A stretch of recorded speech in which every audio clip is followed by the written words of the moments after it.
welcome to day 5 of the Core Strength Challenge, and today we'll be working on the abs. So in day 2 we worked on the transverse abs, day 1 we did the obliques, so today we'll be working both of those muscles as well as the abdominis or rectus abdominis, and that one is also known as the six-pack.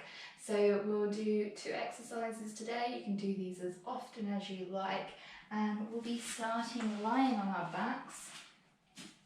Just make your way down, bring the soles of the feet to the floor to start, and just interlacing the fingers behind the head. So you want to keep the elbows out nice and wide in this pose, and we're not using the arms to lift the head, it's just there to support the head more than anything else. So just be mindful when you're doing this, if you start to feel the neck crunching towards the chest or anything like that, or if you can feel the arms getting a bit sore, then maybe just come back to neutral and see if you can adjust slightly. From here we'll lift the knees up.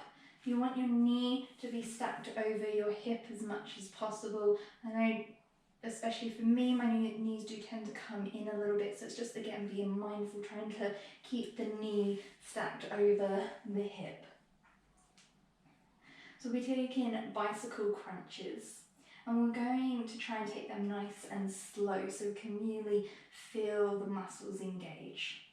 And during this we want to try and push the lower spine into the floor. So we'll start by just inhaling, pull the navel in, lower back to the floor, lifting the chest, keeping the elbows nice and wide.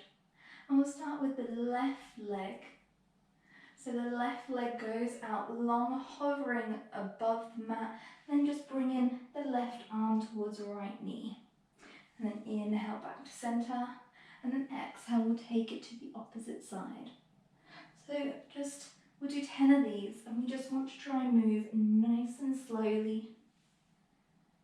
If you can't extend your leg the whole way, then you can just bring the toes down to the mat, or just above the mat instead.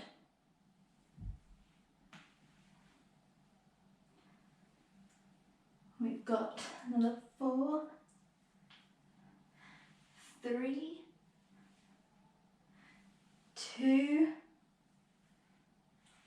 1. Great, come back to center, just releasing the legs down. You might want to just rock them side to side.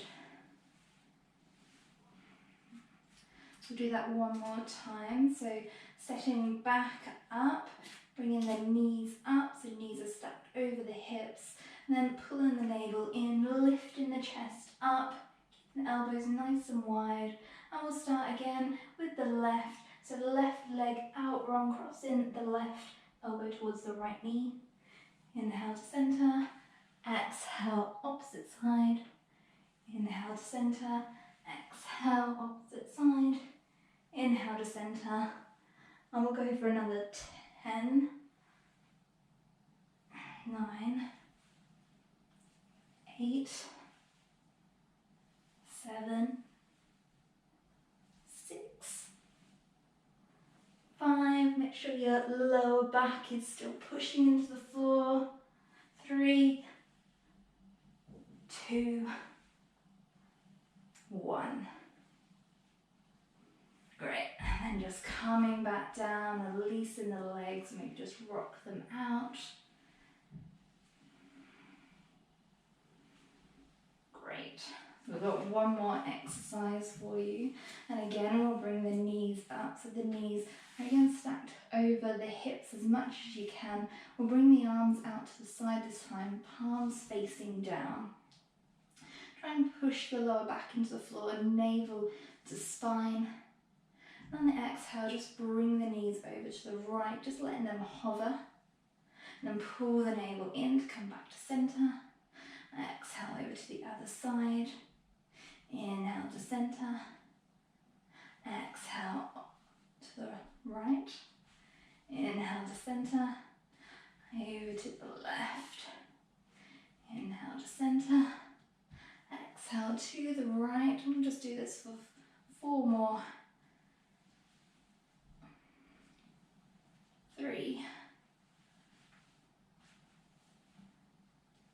2,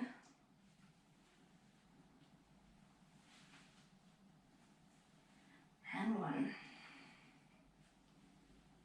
Okay, and then just release the legs out.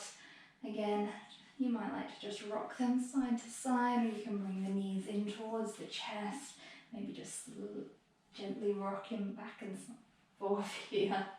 Maybe massaging the back of the head, the back of the back, the back of the back. And then when you're ready, making your way back up to seated position. And we'll just take a couple of deep breaths here, so hands can rest on the knees. We'll take a deep breath in. Exhale, sigh out of the mouth. Great. So that's the end of day 5. I hope you start to feel a bit of heat in the abs. I certainly did, and I hope to see you back for tomorrow, day 6. Have a great day. Namaste.